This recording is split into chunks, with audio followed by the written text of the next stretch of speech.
Christ in you. Goodness. You shines His goodness.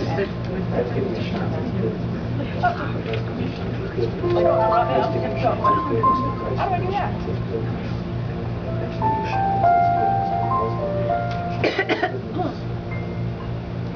What else could it be?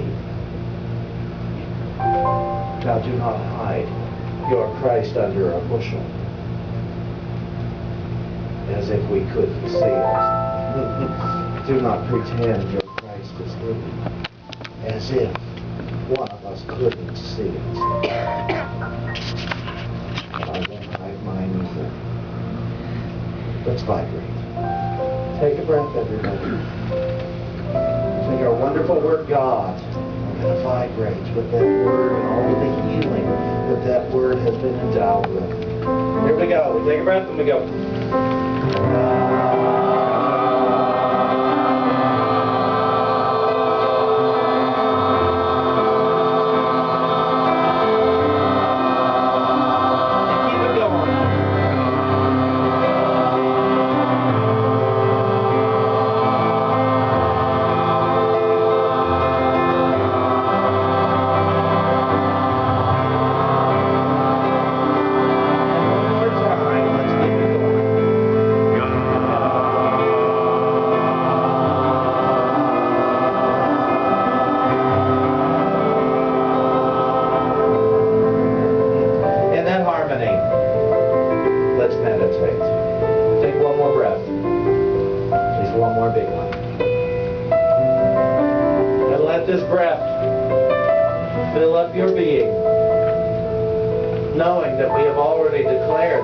In me is awake now. We have already declared our Christship, our Christ knowing, our awareness of the Christ self. And so knowing that, I invite you to send a golden light through your whole being. Your whole being. And let that light represent confidence. Confidence in God the Great.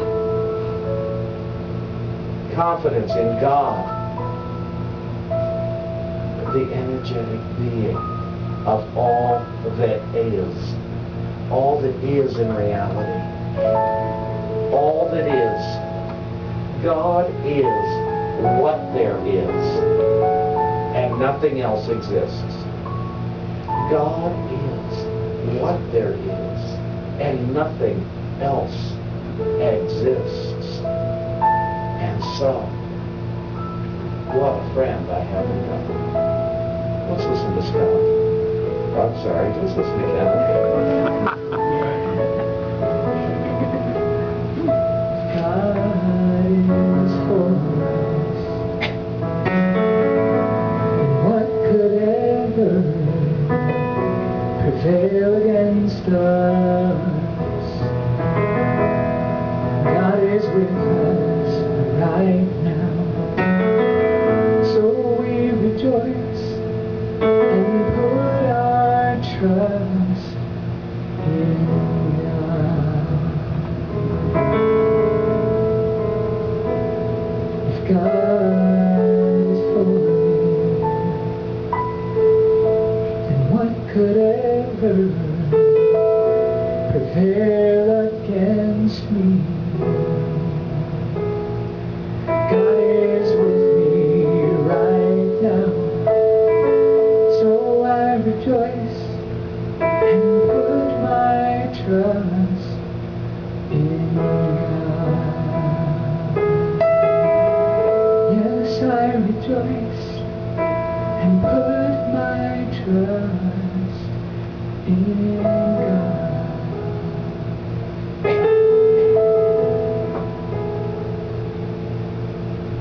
As God is for me, what could ever prevail against me?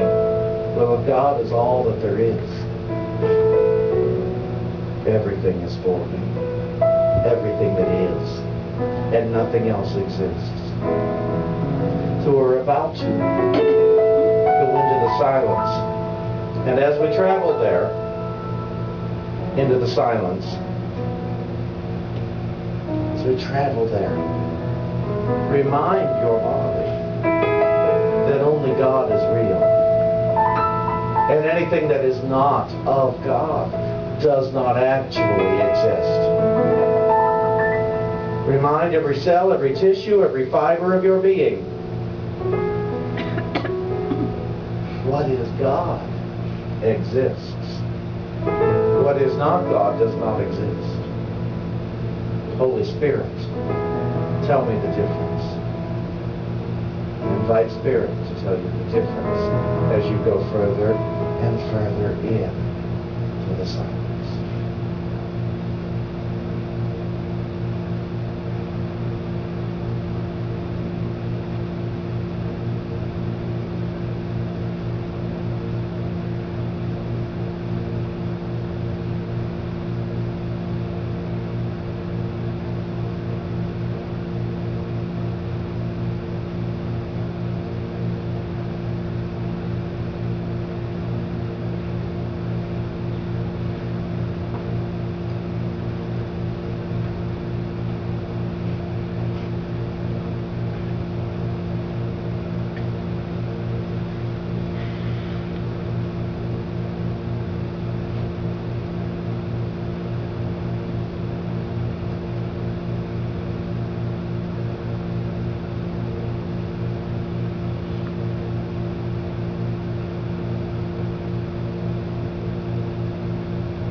All that is of God is real. Holy Spirit, tell me what is of God, and I shall not concern myself with anything else. And so, moving forward, moving backward, into reality, we begin our journey once again into this sanctuary, into this place called unity. And as we enter into it once again, we do it with love, with wisdom, with peace, knowing that all that has just taken place is good, and I can be truly glad. So it is. Amen.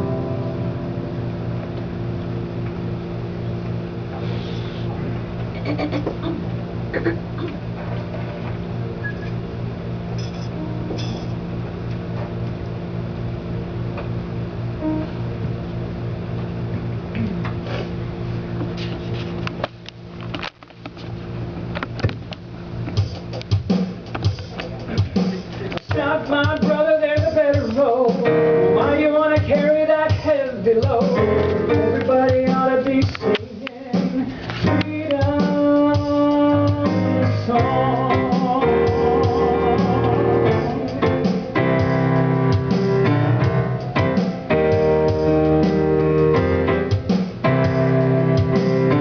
You can't even move from all that's holding you down. Chains you made yourself are keeping you bound. And you convinced yourself that peace can't be found. So why do you let those doubts inside? It's grace that gives you freedom in life. Well, stop, my sister, there's a better road. Why you wanna carry that heavy load? Everybody ought to be singing freedom song. Well, you could change your world today. Why would you want it any other way? Everybody ought to be singing freedom song. Everybody ought to be singing freedom song.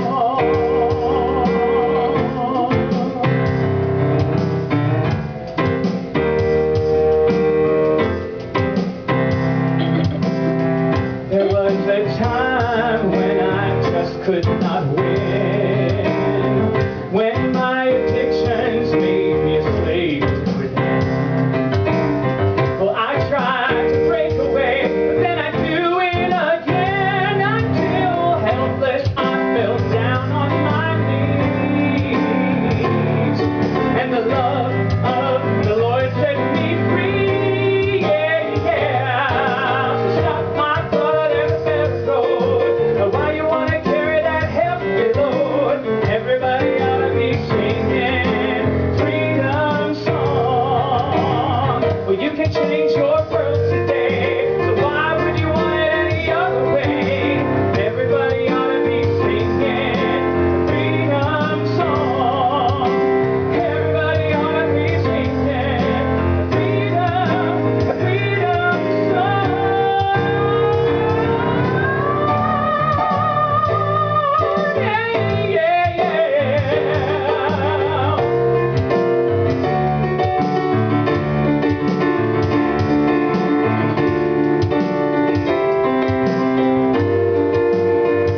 freedom. So today's talk is called Freedom From, Freedom For.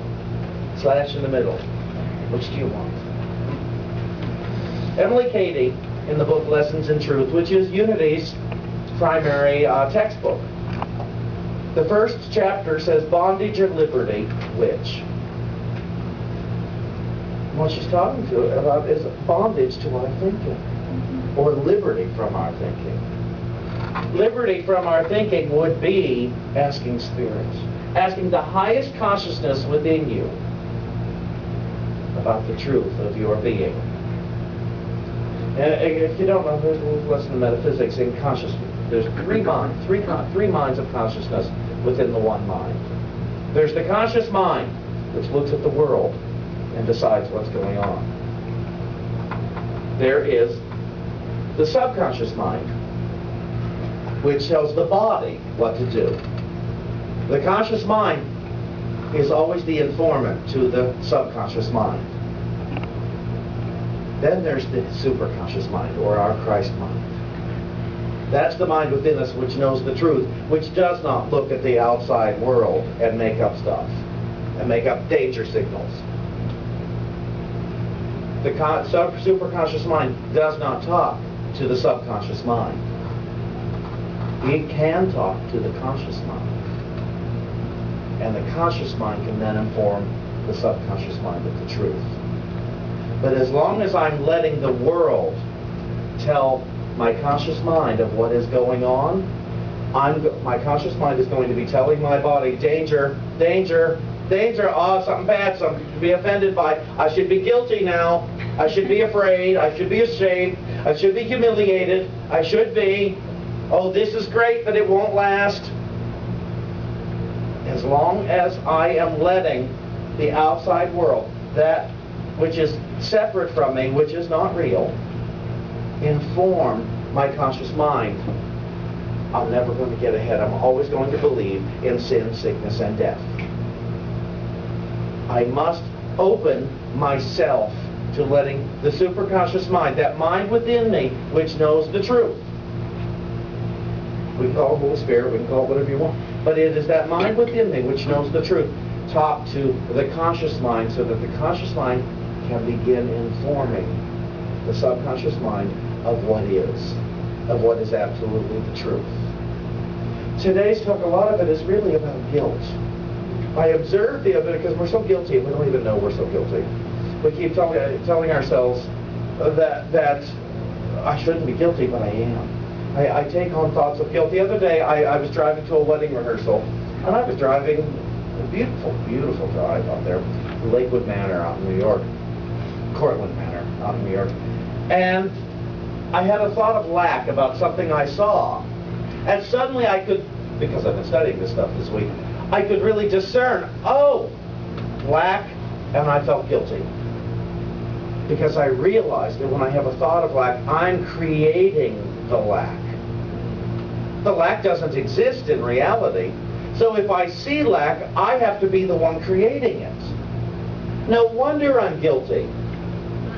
No wonder I'm experiencing guilt all the time. So when I experience this guilt, well, what happens? My conscious mind tells my subconscious mind to shut down. Tells the body to start shutting down. I don't breathe as well.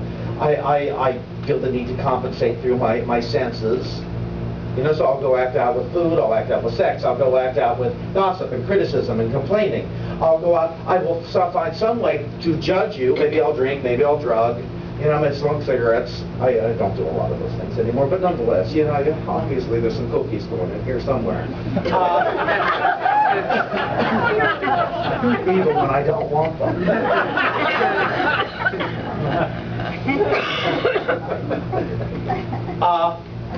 And so, all that guilt, oh, we're apologizing all the time. And then there's the next part of guilt, which is, I will create guilt over letting my God light shine. I have known more people who have gotten jobs of their dreams in their life, and they're guilty because someone else didn't get it. Well, it wasn't their job. I have known more people to apologize to the world for receiving their good I have known people to turn down living a life that they have just so desired because they didn't feel worthy. An actress friend of mine once wanted to audition for a commercial, and she didn't know she got it. She said, but there's a lot of people there who need that work more than I do. You know, my husband and I, we're doing very well now. And I said, but you're an actress. You want to work as an actress. Well, you're going to turn down work now that because somebody else needs the cash? That doesn't make sense to me. It is a limitless world of limitless possibilities.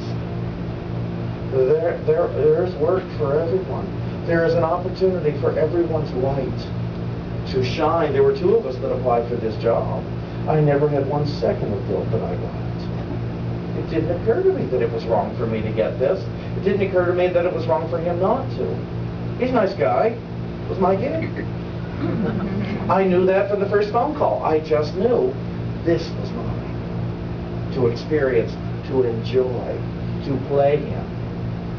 This is a delightful sandbox. By the way, who all noticed the window downstairs? Wow. What were you people doing who didn't notice that? Dear Lord, it's about the size of this wall. When you leave, look at the window. The landlord has put up a huge Unity Center for Practical Spirituality in the window. I was going to say you can't miss it, but it is a third of the window all the way across the top. And so we're letting our light shine. And we can do it without freedom from guilt. But you can't have freedom from guilt unless you have freedom for letting your light shine. Now, I read a few things about guilt here that I thought were pertinent to today.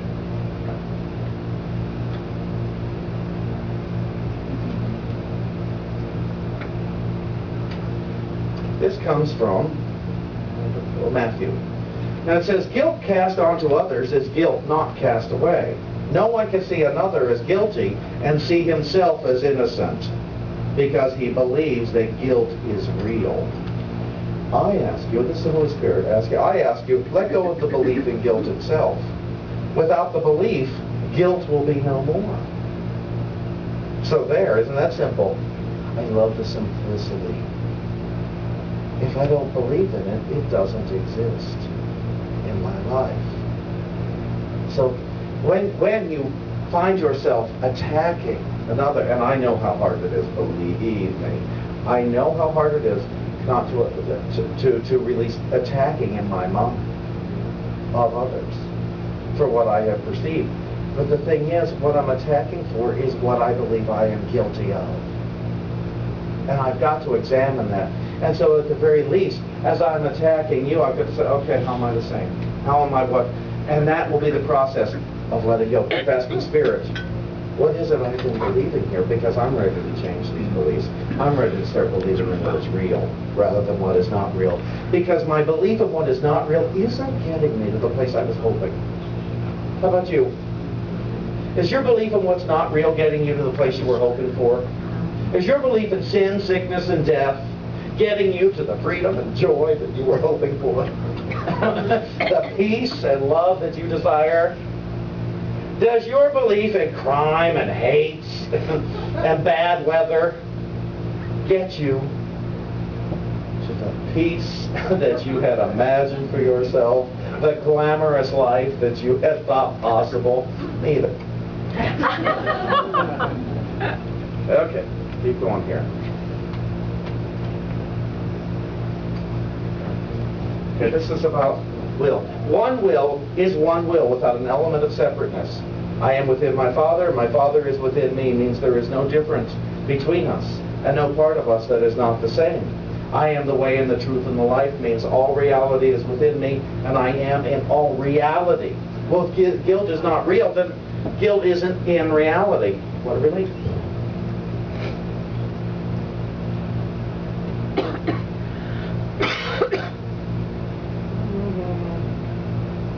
That's not it. Here I'm with you. Don't talk amongst yourselves.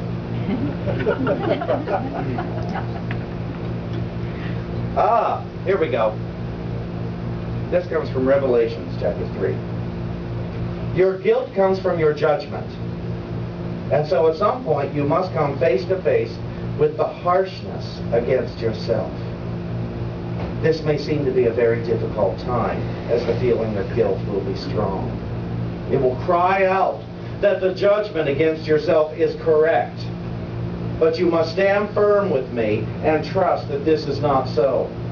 You will seem to come to this point of facing your judgment alone. There will be a temptation to believe that you alone are the sinner of all times. Do not listen to this temptation. You are looking at the belief in separateness. It has time to see that nothing within this belief is true. And then there's one more in chapter 9 here. Standing beyond the fear in the abyss of your mind, guilt rises up to greet you. At first you may not see it, as it is well hidden within the mind. But if you look, trusting it is there, guilt shall step out and find you. At first, its hold may seem to strangle you, and you may feel as if you have been caught. But then remember your mission within the recesses of the mind. You are here to clear away the guilt. In trust and peace, kneel down and let the guilt rise over you. If you do not call to it in faith, it will pass you by. So, I think what we're hearing here is guilt is not real, but it is an experience that we can call forth in our conscious mind when we believe that the world we see is real and that the events happening are real. Now, the only way that I could declare what I see before me a reality is based on the past. So therefore, I'm obviously not free from the past, because I'm making up the present by my beliefs, by my images from the past. If I could become present in the presence, there is no past meaning. There's past experience, but no past meaning. And when there's no past meaning, I need not concern myself, because I'm now in the present. I'm present in the presence, and Spirit is telling me what this is. Spirit is telling me what this event is you and I are having. Spirit is telling me about this event you and I are having. Spirit is telling me about this event you and I are having. Spirit is telling me about this event you and I are having. Spirit is telling me about this event you and I are having when I'm present in the presence. But if I'm calling on past information, if I'm asking my mother, if I'm standing here now calling upon the ghost of my mother to tell me what this means, I'm going to hear danger. It's wonderful. I'm having a great time here this Sunday morning. The music, splendid. You all, splendid. Prayer, splendid. And my mother will say, but enjoy it now.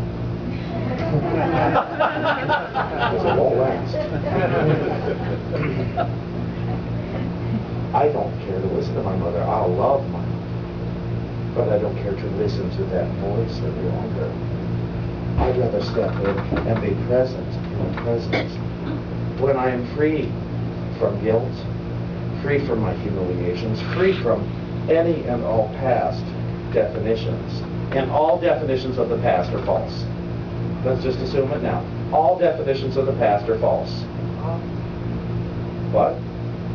Let me say something. Oh, okay. All definitions of the past are false. They have to be, because now I'm present in the present. And so I have an experience of the past that I can bless instead of regret, because those definitions don't exist. And here I am, free for the present. Once I'm free from the past, I'm free for the presence. The presence of God. Do you think the presence of God is ever going to tell you you're in danger? Do you think the presence of God is ever going to tell you sickness is real and eternal and lasting? Do you think the presence of God is ever going to tell you genetics are real? They're only real if I think they are, if I'm taking them. But otherwise, the unity was founded on, I'm a child of God, therefore I do not inherit sickness. And to me, that sickness includes mental, emotional, physical, It includes my relationships. It includes my finances. It includes my home. That sickness is not real. I'm a child of God, therefore I do not inherit sickness. I'm a child of God. I inherit the kingdom. And at least once a day, I do forget that. At least once a day, I forget that I have inherited the kingdom, that I'm a rich man. At least once a day. I've forgotten at least once today already. I bet you 3 times. And it's early. That I have forgotten. I am so wealthy. I have the whole kingdom. I have the whole kingdom. And because I have the kingdom, I am free to let my light shine. Not my arrogance. I don't care how you perceive it. My light. Because sometimes people's light is considered arrogance, but no, light is light. Ask, but when you perceive arrogance in another, ask spirit what you're actually seeing. So that you can recognize all of the lights. So you are free to realize, oh, well, if they're allowed to let their light shine, through love, through peace, through integrity, through joy, through fun, through singing, through dancing, through laughing, through friendships, then I guess I'm allowed to too. No one is the exception. All the lights are just an example. Every light you see is an example of light. It's your job to become another example. It's your function to become another example of the light in action. It's your obligation if you want to be free for the presence. If you want to be free for being present in the presence. Your troubles are of no concern to God. Your insecurities, your fears, your anxiety, your poverty, your lot. Well, oh, is that yours? Oh, I thought it was a group down the hall. That bell was loud. Your bells are of no concern to God. Do we get that? Do we really get that? Are we at least willing to get it at some point? That what we're afraid of, even our sickness, is of no concern to God. God knows us as the light. God knows us as what we are. So go ahead and let your big honkin' light shine. Let your light shine enormously. Ask Spirit, how can I let my light shine so that I have so much fun doing it? Because it is pointless to be afraid. You know how scared I used to be to get up on a stage? How frightened to get up on a pulpit? The first time at Unity of New York, when I was the board president, and I was getting up to do the love offering, and I was so frightened. I wrote everything out on a card that I was going to say. And I wrote it out. And, you know, our prayer of prosperity, divine love flowing through me. They say it differently there. It's divine love flowing through me, blesses and increases all that I have and all that I receive. Well, it was like spelling banana or Mississippi. I couldn't seem to end it. Divine love flowing through, blessing and increases all that I have, all that I give, all that I receive, all that I give. I just... And after that first time there, I thought, these people are here to love me. Threw my notes away, and I came out. And even though I was still afraid, I talked. I asked Spirit what to say. I turned it over so that I wouldn't judge myself afterward. To say what ought to be said by me. And then through the years of getting up to do Sunday talks, I used to always use notes. And then one day, okay, enough of that. I was on a big stage in New York, and I thought, oh, I've got that great big stage. I don't want to be bound behind a lectern. And so away went the notes, almost always, unless I'm reading someone else's on Father's Day. But to let your light shine. I always wanted to be on a stage, and here I am. But I'm serving on a stage instead of serving my ego. Hopefully I'm serving a community. I know I'm serving my spirit. There are times I get the CD after the Sunday talk because I knew the message was for me. In case you didn't know that. There are days I go, oh, I have to hear what I said today because I need that. I need that message. I don't know if you guys do, but I knew I needed it. And let your light shine. Let your light shine. Let your light shine. Don't worry about if it's too egotistical. Don't worry about Spirit will let you know. You know, do you think Oprah doesn't have an ego? Of course, she has an enormous ego. How can you get out there and risk being criticized and loved and praised and objectified unless you have a great big ego? But she's serving.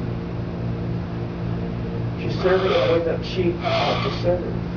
And she was willing to go through the process, and she could tolerate how she felt at each time during the process. Now, obviously, some cookies went somewhere with Oprah. But, and that seems to be her issue. But so what? She's letting her light shine. She's saying, God in me shines. God in me shines. God in me shines. Let's say that together. God in me shines. Say it again. God in me shines. And one more time. God in me shines. It sure does. Thank you.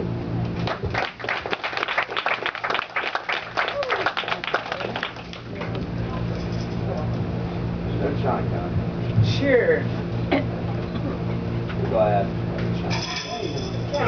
We're gonna have a little tambourine for our shining light. Yeah.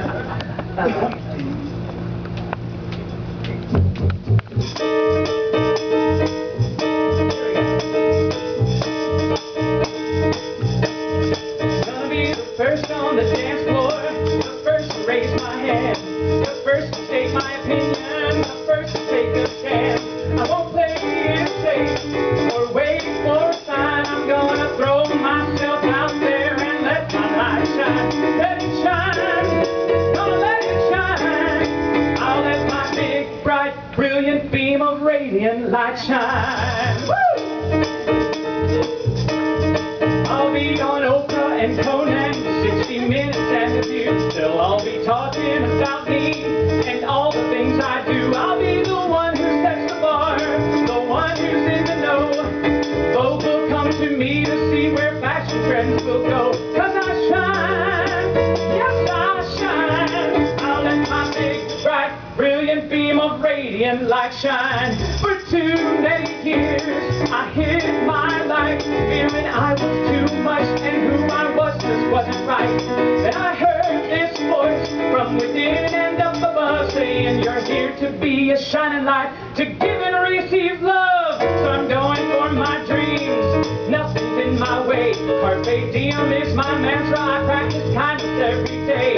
I take time to connect, I take time to have some fun. I want to use up every drop before my life is done. So I shine, yes I shine. I'll let my big, bright, brilliant beam of radiant light shine.